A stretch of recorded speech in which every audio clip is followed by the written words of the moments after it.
Hello दोस्तों, दृष्टि IAS के यूट्यूब चैनल पे आपका फिर से स्वागत है। मेरा नाम है संजूर और आज हम आपके लिए टारगेट यूपीएससी 2024 में कंपाउंड एंड सिंपल इंटरेस्ट के दूसरे पार्ट पे हम लोग आज चर्चा करेंगे।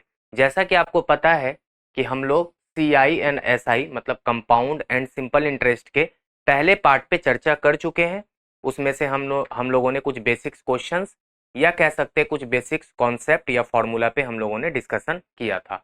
तो आज हम लोग सीधे चक्रवृद्धि ब्याज और साधारण ब्याज के दूसरे पार्ट पे चर्चा करेंगे और इस पार्ट में हम लोग केवल क्वेश्चंस पे बातचीत करेंगे, क्योंकि हम लोगों ने पहले पार्ट में फॉर्मूला कॉन्सेप्ट या कह सकते हैं कुछ शॉर्ट ट्रिक तो हम लोगों ने उस पर चर्चा कर लिया है।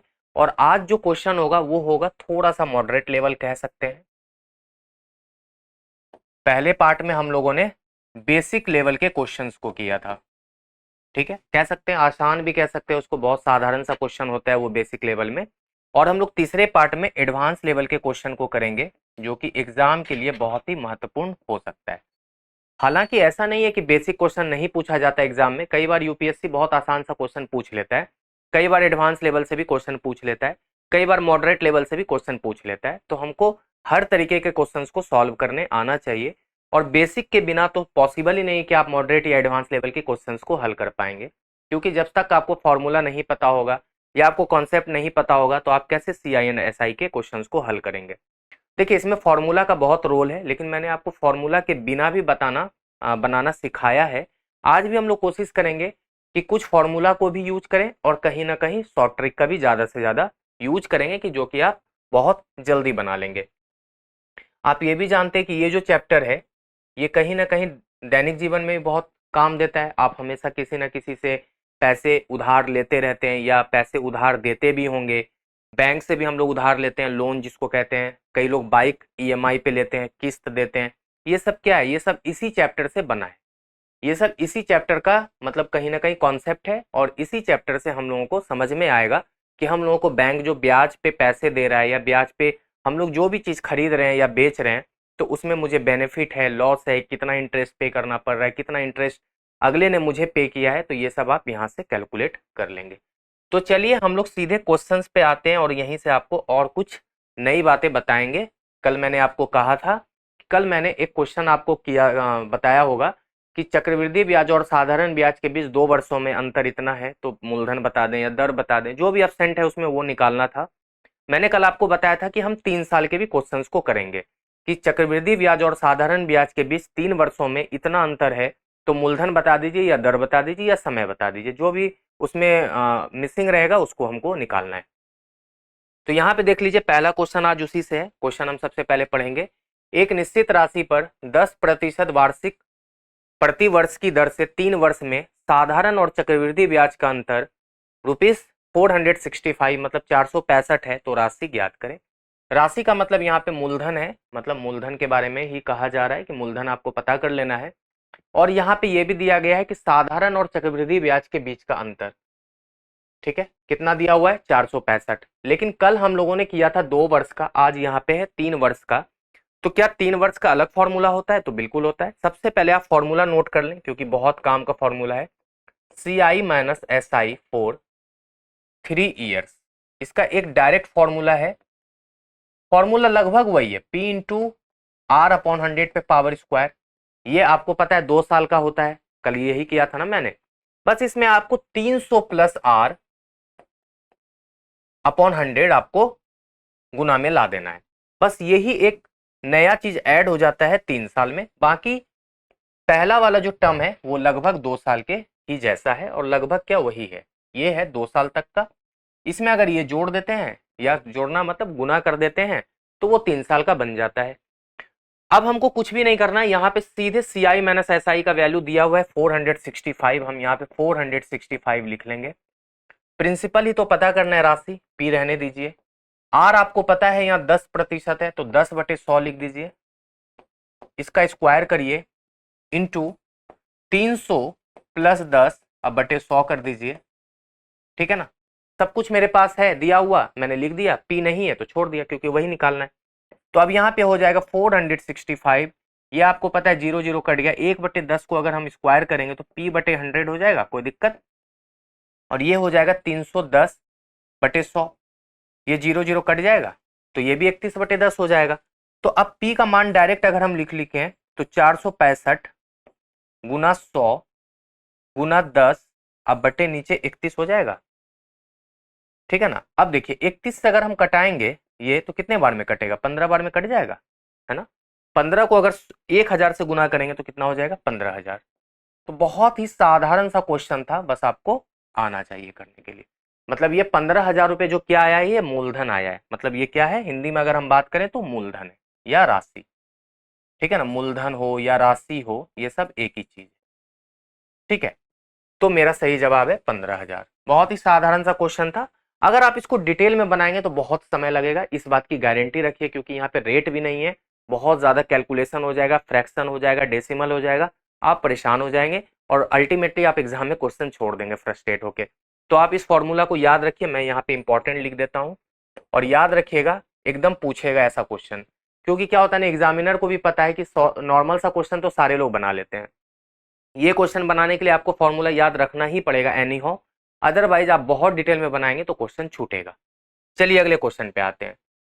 किसी धनराशि पर 3 वर्ष के लिए 6/2/3% प्रति वर्ष की दर से साधारण ब्याज जो है वो है 6,750।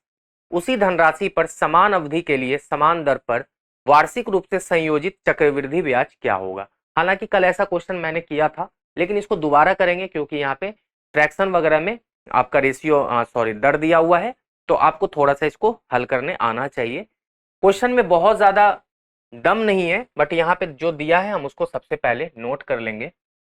क्या क्या दिया है उसको आप नोट कर लीजिए। सबसे पहले आपको नोट करना है यहाँ पे समय, समय दिया हुआ है 3 वर्ष, लिख दीजिए। दर आपके पास दिया हुआ है 6/2/3%। अगर इसको हम सॉल्व करें तो ये हो जाता है 20/3%, है ना, 6×18=20। उसके बाद साधारण ब्याज है, इसको शॉर्ट में लिख लेते हैं SI 6750 रुपए दिया हुआ है। यहां से आप क्या निकालेंगे, बहुत मजे मजे में मूलधन निकाल लेंगे। तो चलिए आप मूलधन निकाल लीजिए। तो प्रिंसिपल बराबर क्या होता है, SI गुना 100 बटे दर गुना समय, मतलब 3 गुना 20। अब बटे 3 का मतलब 3 ऊपर रख दीजिए, 3 3 कैंसिल हो जाएगा, 20 से ये 5 बार में कट जाएगा। अगर इसको गुना करेंगे 5 × 5 = 25, 2 7 × 5 = 35, 2 37, 3 6 × 5 = 30, 2 32, मतलब 32,750 रुपया यही आएगा ना। 5 × 5 = 25, 7 × 5 = 35, 2 37, 3 6 × 5 = 30, 3 33। एक्चुअल में 33,750 होगा। ठीक है ना, 6 × 5 = 30, 3 33। ठीक है, 33,750 क्या आ गया, मूलधन आ गया। ठीक है, इसको अब हम यहाँ पे देख लें। अब कह रहा है कि उसी धनराशि पर, उसी धनराशि का मतलब 33,750, बार बार ना लिखें, 33,750 ही है वो धनराशि। समान अवधि के लिए मतलब समय 3 वर्ष ही रहेगा। समान दर पर मतलब दर भी 20/3% ही रहेगा। और चक्रवृद्धि ब्याज निकालना है। चक्रवृद्धि ब्याज का फॉर्मूला आपको पता है, पी का मतलब 33,750 गुना आर का मतलब 1 + 20/3 गुना 100, है ना, पे पावर 3, यही हो जाएगा ना। और माइनस 33,750 भी करना पड़ेगा, माइनस प्रिंसिपल भी तो करना होता है ना। अब हम यहाँ पे देख पा रहे हैं ये 33,750 तो हम लिख ही लेंगे। यहाँ जब आप कटा दीजिएगा तो ये 5 बार में कट जाएगा, और 5 × 15 = 16, मतलब 16/15 गुना 16/15 गुना 16/15 और माइनस 33,750 हो जाएगा। यहाँ तक किसी को कोई दिक्कत तो होगा नहीं, बहुत आसान था। अब यहाँ पे देखते हैं, ये 15 × 15 × 15 जो है ना वो 3375 होता है, मतलब ये 10 बार में कट जाएगा। और ये कट जाएगा, इसको गुना करेंगे तो ये हो जाएगा 40,960। ये कितना हो जाएगा, 40,960। आप गुना कर लेना, 16 × 16 × 16 होता है 4,096 गुना 10 40,960, और माइनस यहाँ पे 33,750 भी कर देना है। जब इसको आप माइनस करेंगे, 6 में 5 गया 1, 9 में 7 गया 2, और यहाँ पे हो जाएगा 7, मतलब 7210 रुपये ही आपका यहाँ पे क्या आ जाएगा, कंपाउंड इंटरेस्ट, मतलब चक्रवृद्धि ब्याज। अब एक बात बताइए, मैंने आपको कल एक ट्रिक बताया था, अगर आप चाहे तो ट्रिक से भी बना सकते हैं। ट्रिक क्या होगा, देखिए दर बराबर दिया हुआ आपका 20/3%, सबको पता है। अगर हम इसको फ्रैक्शन में कन्वर्ट कर लें तो क्या हो जाएगा भाई, 20/3 गुना 100 नीचे, तो ये हो जाएगा 1/15। अब हम यहाँ पे लिखेंगे प्रिंसिपल, यहाँ लिखेंगे अमाउंट। मान लीजिए प्रिंसिपल 15 है तो 16 रुपये देना पड़ेगा आपको 1 साल के बाद। फिर दूसरे साल 15 तो फिर 16, तीसरे साल 15 तो 16, 3 ही साल है ना। अब देखिए ये हो जाता है 33,000, सॉरी 3375, ये हो जाता है 4096, है ना। इस दोनों के बीच का डिफरेंस ही है कंपाउंड इंटरेस्ट। कंपाउंड इंटरेस्ट क्या हो जाएगा, देखिए 6 में 5 गया 1, 9 में 7 गया 2, 72 721 हो जाएगा, है ना। लेकिन कब है, जब ये ओरिजिनल में 3375 रहता और ये यहाँ पे 4096 रहता। लेकिन एक बात आप समझिए, ओरिजिनल में हमारा प्रिंसिपल है 33,750, तो हम कहेंगे ना कहीं भाई कि 3375 यूनिट ही कहीं ना कहीं 33,750 को डिनोट करता है।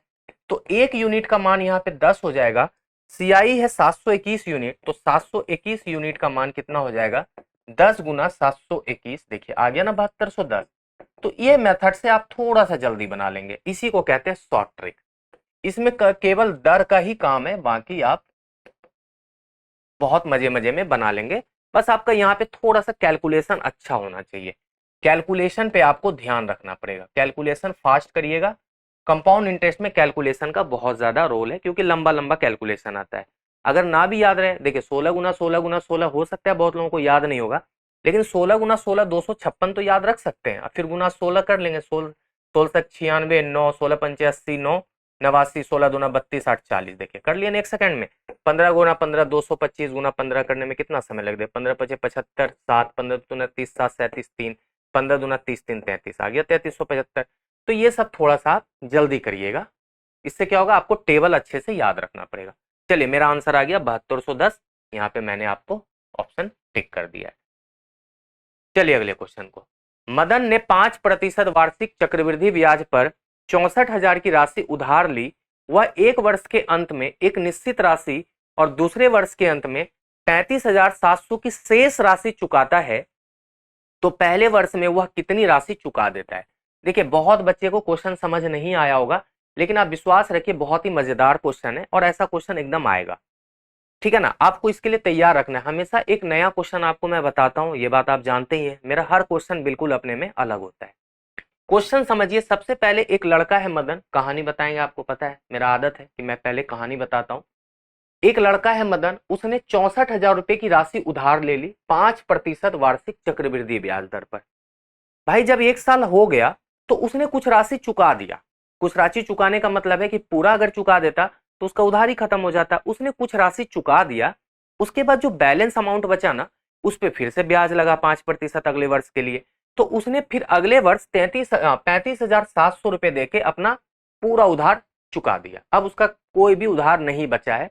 तो कह रहा है कि फर्स्ट वर्ष के एंड में, मतलब पहले साल के अंत में, उसने कुछ जो चुकाया है पैसा वो कितना चुका दिया था, कि लास्ट में इतना ही देना पड़ा उसको। तो यही तो बताना है, और ये बताने के लिए हमें क्या करना पड़ेगा, चक्रवृद्धि ब्याज का यूज करना पड़ेगा। तो सबसे पहले यहां पे समझिए कि दर जो है वो है 5%, और आपका प्रिंसिपल जो है जिसने उधार लिया है वो 64,000 ले लिया। टाइम देख लीजिए यहाँ पे एक ही वर्ष होगा, क्योंकि एक वर्ष के अंत में आपको यह भी पता होना चाहिए कि चक्रवृद्धि ब्याज और साधारण ब्याज एक समान होता है। ये बात आप याद रख लीजिएगा, अगर हम नहीं बताए होंगे पहले पार्ट में, कि पहले वर्ष के अंत में चक्रवृद्धि ब्याज और साधारण ब्याज का जो अमाउंट होता है, जो राशि आता है, वो सेम होता है, ठीक है ना, एकदम सेम होता है। तो अगर हम यहाँ पे चक्रवृद्धि ब्याज ही निकाल लें तो साधारण ब्याज के फॉर्मूला से आप निकाल सकते हैं, कोई दिक्कत नहीं है। तो 64,000 गुना 5 गुना 1/100, अगर आप इसको सॉल्व करेंगे तो देखिए 0, 5 चौके 20, 2 6 चौके 24 और 2 26, कितना आ गया, ठीक है ना, सही किए क्या, 64 640 गुना 5, एक बार कर लेते हैं भाई, 4 पंचे 20, 2 6 पंचे 30, 2 32, ठीक है ना, 3250 हो जाएगा। हमने क्या लिख दिया, 4 पंचे 20, 2 6 पंचे 30, 2 32, है ना। तो 3250 करना पड़ेगा यहाँ पे, है ना, सही कर रहे हैं ना। 0 गुना 5 0 हो जाएगा, 4 पंचे 20, ठीक है ना, 4 पंचे 20, 2 6 पंचे 30, 2 32, 6400 गुना 5, ठीक है ना, 640 गुना 5 करना पड़ेगा। इतना कंफ्यूजन क्यों हो रहा है, 0 गुना 5 0 ही होता है, 4 पंचे 20, 2 6 पंचे 30, 2 32, एक्चुअल में 3200 ही होगा, है ना, 3250 नहीं होगा, 3200 होगा। अब एक बात समझिए, 3200 आ गया, लेकिन मैंने आपको पिछले एपिसोड में बताया होगा, आपको याद होगा तो, कि कंपाउंड इंटरेस्ट के केस में क्या होता है, प्रिंसिपल बदल जाता है। और प्रिंसिपल क्या होता है कि जो मूलधन है और जो अगले वर्ष का ब्याज है वो दोनों जुड़ के एक नया प्रिंसिपल बनता है, ये भी आपको पता होगा। तो चलिए, अब जो प्रिंसिपल 2 हो जाएगा ना, ये तो प्रिंसिपल 1 था, अगर हम प्रिंसिपल 2 की बात करें तो देखिए क्या हो जाएगा, ये 64,000 अब प्लस 3200 और, तो कितना हो जाएगा भाई, देखिए 0 0 यहाँ पे 2, 67,200 रुपये एक्चुअल में अब इसका मूलधन हो गया, नया मूलधन।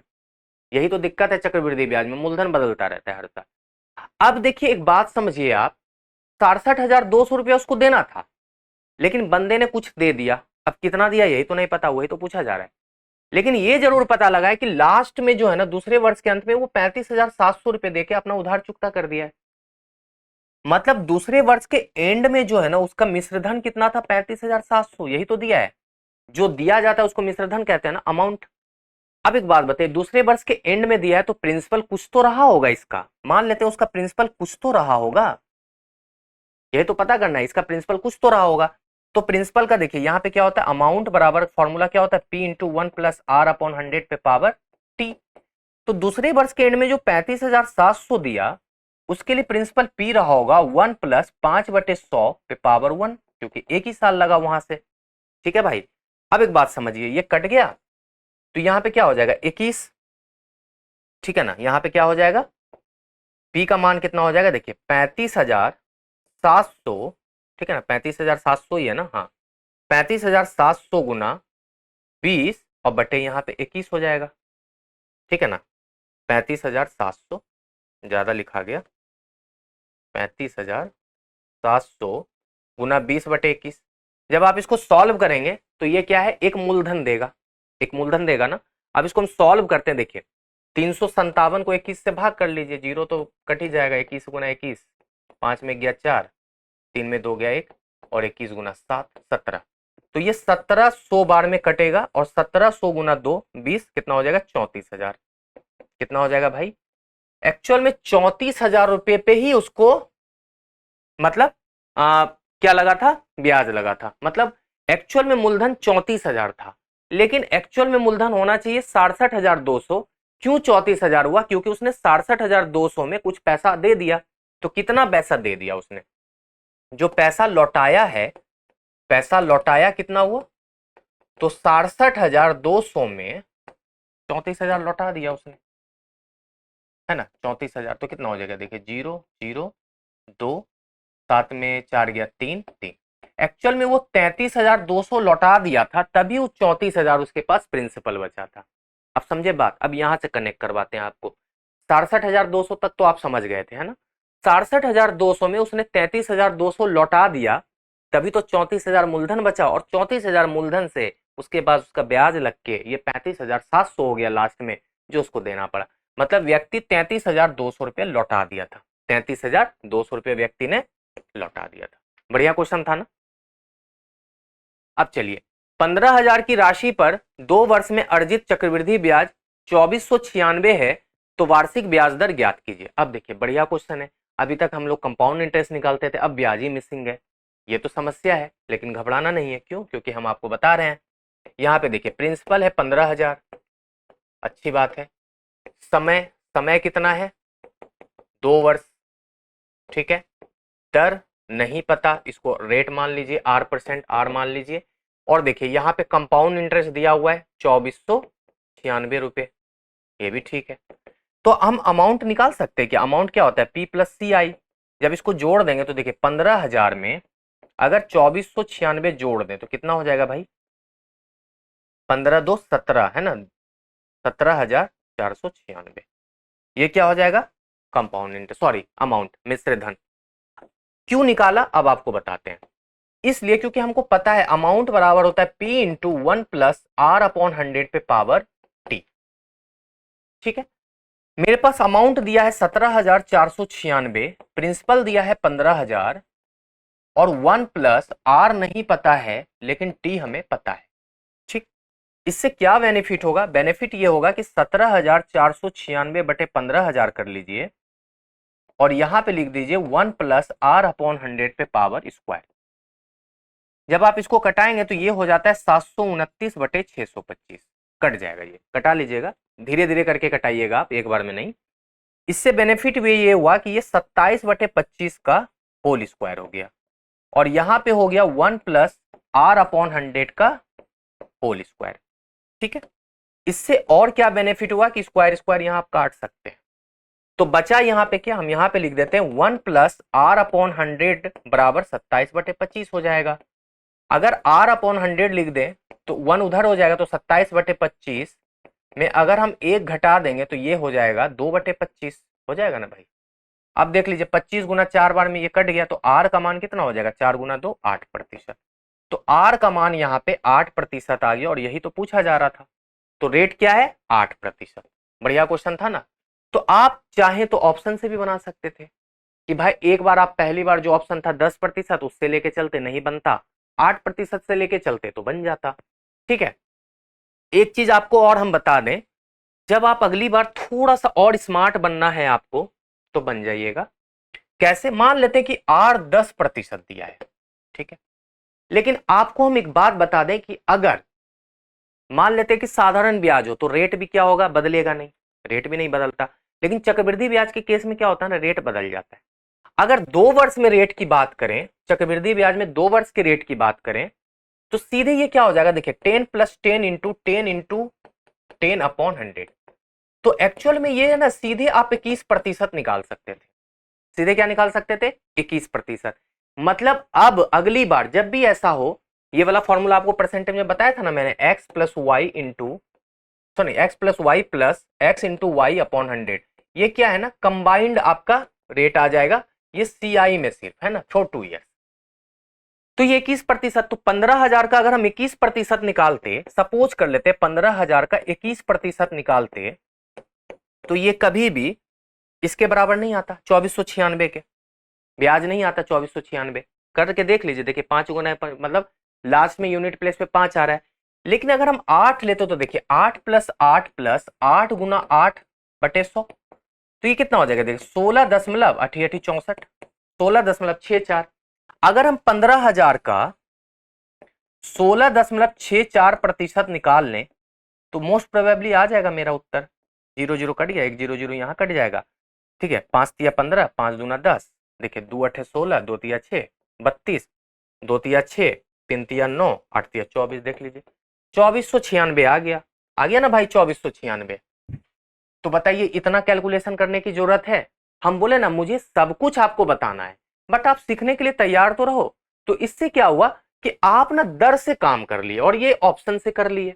तो 8% को हम चक्रवृद्धि ब्याज में बदलना हो 2 साल में तो कैसे बदलेंगे, ऐसे बदलेंगे। 10% को बदलना हो तो कैसे बदलेंगे, वैसे बदलेंगे, है ना। x + y + x × y/100, इसको याद रखिएगा, दर को ही बदल देना है और बाकी आंसर आ जाएगा।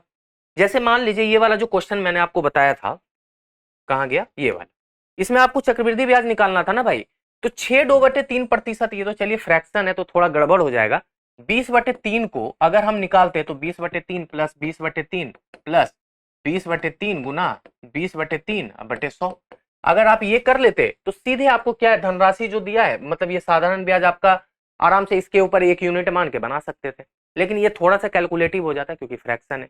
तो चलिए फ्रैक्शन है तो हम ऐसे कर लेंगे, इसका ट्रिक भी मैंने बता दिया था आपको अगले इसमें, है ना, ये तरीका था। तो आपको हर चीज का शॉर्टकट देंगे, बट आप सीखने की कोशिश कीजिए हमारे साथ। तो मेरा आंसर क्या आ जाएगा, 8%। ठीक है, अगले क्वेश्चन को देखते हैं। 10,000 पर 6 महीने के लिए 20% प्रति वर्ष की दर से चक्रवृद्धि ब्याज ज्ञात कीजिए जो तिमाही पर संयोजित होता है। अब देखिए थोड़ा सा आप अपना कॉन्सेप्ट और अच्छा कर लीजिए मेरे साथ। एक्चुअली देखिए जब साधारण ब्याज का केस होगा ना तो तिमाही बोले छमाही बोले उससे ज्यादा फर्क नहीं पड़ता, फर्क लेकिन चक्रवृद्धि ब्याज में पड़ जाता है। तिमाही संयोजित होने का क्या मतलब हुआ भाई, देखिए तिमाही का मतलब हर 3 महीने में बंदा ब्याज मांग रहा है आपसे, हर 3 महीने में ब्याज मांग रहा है। मतलब पहले क्या होता था कि वार्षिक संयोजित, देखते हैं ना लैंग्वेज में लिखा होता है साफ साफ पर एनम, इंग्लिश में या हिंदी में वार्षिक संयोजित।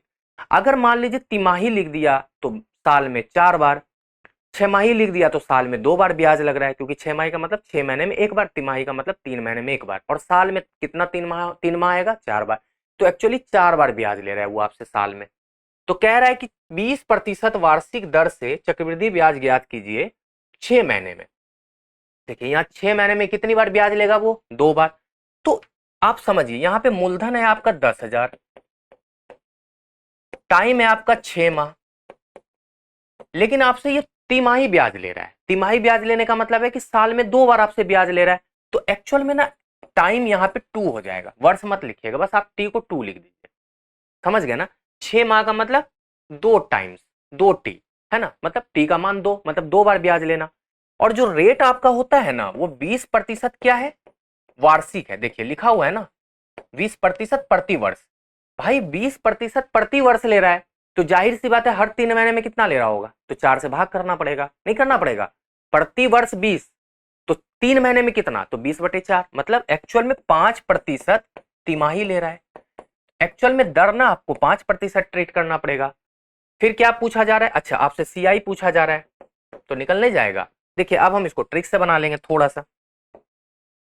5% को हम लोग क्या लिखेंगे भाई, 1/20, यहाँ पे पी और यहाँ पे ए, मतलब 20 21 20 21, क्योंकि दो ही टी है तो 2 ही बार लिखे, मतलब 400 रुपए के मूलधन में 441 रुपए ब्याज लेगा, तो सी आई कितना हो जाएगा भाई, 41 रुपए। लेकिन भाई एक बात बताइए, 400 तो मेरा ओरिजिनल फिगर नहीं है ना, तो एक्चुअल में 400 यूनिट जो है ना, 400 यूनिट वो किसको डिनोट करता है, 10,000 को, है ना। तो 1 यूनिट किसको डिनोट करेगा, 10,000/400। तो 41 यूनिट किसको डिनोट करेगा, तो 10,000/400 गुना 41, ये तो होगा ना। जब आप इसको सॉल्व करेंगे, कर लीजिए, 0 0 कट गया, ये 4 से 25 बार में, अब 25 गुना 41 कितना हो जाएगा, देखिए 25 10,000 1025 हो जाएगा, कितना हो जाएगा 1025 रुपये, यहाँ है ऑप्शन। तो बहुत बढ़िया, बहुत ही बेहतरीन क्वेश्चन था। बस इस बात को आप समझ जाइएगा, जो मैंने आपको बताया है क्यों 2 टी लिखा और क्यों 5% कर दिया, समझ गए ना, रीजन तिमाही के कारण। अगर मान लीजिए छमाही होता तो यहाँ टी का मान 1 ही होता, 6 महीने में 1 ही बार ब्याज, और यहाँ पे 10% हो जाता, क्योंकि 6 महीने में मतलब वो ले रहा है, और 1 साल में 20% हो तो 6 महीने में 10%। ठीक है, अगली बार ध्यान रखिएगा। कोई धनराशि चक्रवृद्धि ब्याज पर 6 वर्षों में 2 गुनी हो जाती है, तो कितने वर्षों में यह 8 गुनी हो जाएगी। अब देखिए बढ़िया क्वेश्चन है। मान लेते पी मेरा कितना है, कुछ भी, पी तो पी ही रहेगा। सीधा समझिए कि ए बराबर पी इंटू 1+r/100 पे पावर टी होता है फॉर्मूला। अब 6 वर्षों में 2 गुना होने का मतलब है कि पी जो है ना वो 2p बन गया होगा, ना भाई। तो 2p बराबर p 1+r/100 पे पावर 2, सॉरी 6 वर्षों में ना, 6 वर्षों में 2 गुना। तो आप समझिए यहाँ पे क्या हो गया, देखिए पी पी कट गया, तो मतलब 1+r/100 पे पावर 6 का मान यहाँ पे 2 होगा, ना जी। अब पूछा जा रहा है कि कितने वर्षों में 8 गुनी हो जाएगी, मतलब 8p बराबर p 1+r/100 पे पावर t, यही तो पूछ रहा है कितने वर्षों में, टी का मान नहीं पता। तो ये तो पता चल गया ना कि 1+r/100 पे पावर टी का मान यहाँ 8 आएगा। अब एक बात समझिए, यहाँ 2 है, यहाँ 8 है, कितना पे पावर, 2 पे पावर क्यूब हुआ ना, ये 2 पे पावर क्यूब। तो जाहिर सी बात है कि 6 पे पावर हमको, सॉरी कितना, 2 पे पावर क्यूब हुआ ना, मतलब 3 टाइम्स, है ना, 2 पे पावर क्यूब का मतलब 3 टाइम्स। तो यहाँ पे 6 का 3 टाइम्स हो जाएगा, तो क्या हो जाएगा 6 गुना 3, मतलब ये 18 वर्ष में कितना हो जाएगा 8 गुनी। तो यहाँ पे क्या हो जाएगा 18, मेरा सही उत्तर हो जाएगा 18 वर्ष। जब भी अगली बार ऐसा क्वेश्चन आए तो आपको ये देखना है कि यहाँ पे 2 गुनी है। अब अगली बार ट्रिक के लिए बता रहे, ये तो अब डिटेल है, इतना तो करेंगे नहीं बार बार आप एग्जाम में। यहाँ 2 गुनी है और यहाँ 8 गुनी है, तो आपको ये देखना है कि 2 8 कैसे बना, तो क्यूब होके। तो ये क्यूब ले है ना, एक्चुअली इसको टाइम्स मानना है, क्यूब को क्या मानना है, टाइम्स मानना है। बस आप क्या कीजिएगा कि उसके वर्ष में उसको गुना कर दीजिएगा, जितना क्यूब आता है ना उससे गुना कर दीजिएगा, तो 6 गुना 3 18। तो अगली बार बस आपको 6 गुना 3 करना था, 18 वर्ष। ठीक है ना, समझ गए ट्रिक, ये ट्रिक है। चलिए अगले क्वेश्चन, अंतिम। अक्षय ने अपने मित्र से 15% वार्षिक साधारण ब्याज दर पर 20,000 रुपए उधार लेता है और इसे अंकित को उसी दर पर उधार दे दिया, लेकिन चक्रवृद्धि ब्याज की दर पर वार्षिक रूप से संयोजित हुई, मतलब उसको चक्रवृद्धि ब्याज दर पर उधार दिया। तो 2 वर्षों के बाद उसका लाभ ज्ञात कीजिए। अब देखिए अक्षय एक लड़का है, ठीक है, उसने क्या किया कि कुछ पैसा उधार लिया, कुछ क्या 20,000 रुपए उधार लिया, उसने अंकित को साधारण ब्याज, सॉरी, उसने जो उधार लिया है ना वो साधारण ब्याज दर पर लिया है, 15% दर से 2 वर्ष के लिए, है ना, क्योंकि लास्ट में 2 वर्ष लिखा है। लेकिन उसने उधार लेके क्या किया, वो सोचा कि थोड़ा प्रॉफिट कमाते, उसने एक लड़का अंकित को चक्रवृद्धि ब्याज दर पर 2 ही वर्ष के लिए उधार दे दिया और सेम रेट पे दिया। जाहिर सी बात है बेनिफिट तो होगा ना भाई, क्यों होगा, क्योंकि यहाँ साधारण है वहां चक्रवृद्धि है। तो अब देखिए समझिए, प्रिंसिपल है आपका 20,000, रेट है आपका 15%, टाइम है आपका 2 ईयर्स, तो एसआई कितना हो जाएगा अक्षय का, तो 20,000 गुना 15 गुना 2/100।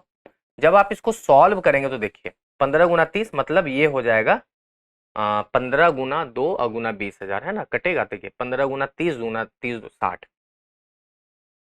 6,000 रुपये बेचारा को उधार मतलब लगा, मतलब 6,000 रुपये उसको ब्याज देना पड़ेगा। अब इसने थोड़ा सा दिमाग लगाया, क्या दिमाग लगाया, उसने अंकित को दे दिया पैसा, तो उसको कितना ब्याज देना पड़ेगा। तो देखिए 20,000 पे उसने 15% पे उसको दिया उधार 2 वर्ष के लिए, और 20,000 माइनस कर दीजिए सीआई निकालने के लिए, चाहे आप उससे निकाल लेते जो मैं ट्रिक बताया था, बात वही है, 5 या 15 20, तो ये हो जाएगा 20,000 गुना 23/20 गुना 23/20 गुना 23/20 और माइनस 20,000। देखिए कटाएंगे, 20 से कट जाएगा 1,000 बार में, फिर 20 से कट जाएगा 50 बार में, है ना भाई, फिर और भी कटेगा। देखिए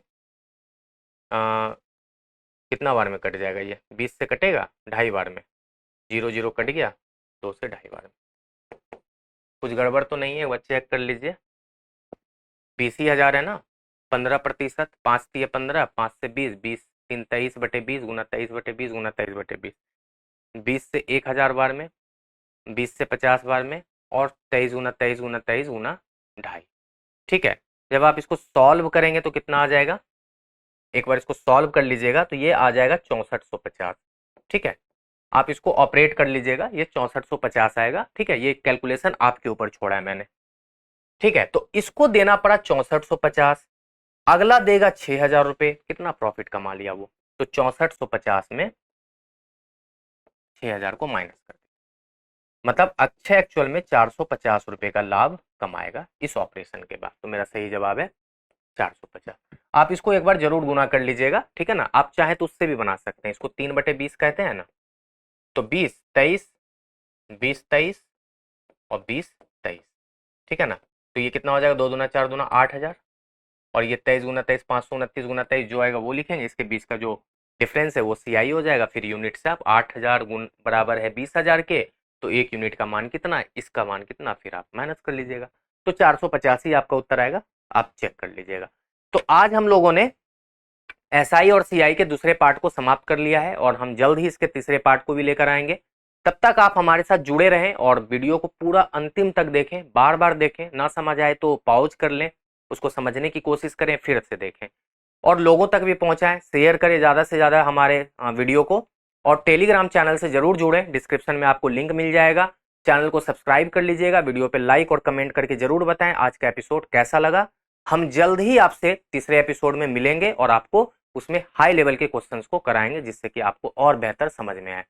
तो चलिए आप इसी तरह हमारे साथ जुड़े रहें 2024 तक, और 9 अक्टूबर से जो बैच स्टार्ट हो रहा है सीसेट का, आप उसको जरूर ज्वाइन करें, वहां पे आपको बहुत अच्छे से पढ़ाया जाएगा, आपकी सीसेट की तैयारी बहुत ही बेहतरीन तरीके से कराई जाएगी। तो आप जल्द से जल्द उससे जुड़े, दृष्टि में कॉल करके पता कर लें कि मतलब क्या है उसका एडमिशन प्रोसीड्यूर, और उसके बाद आप उसको जल्द से जल्द जोड़ने का प्रयास करें।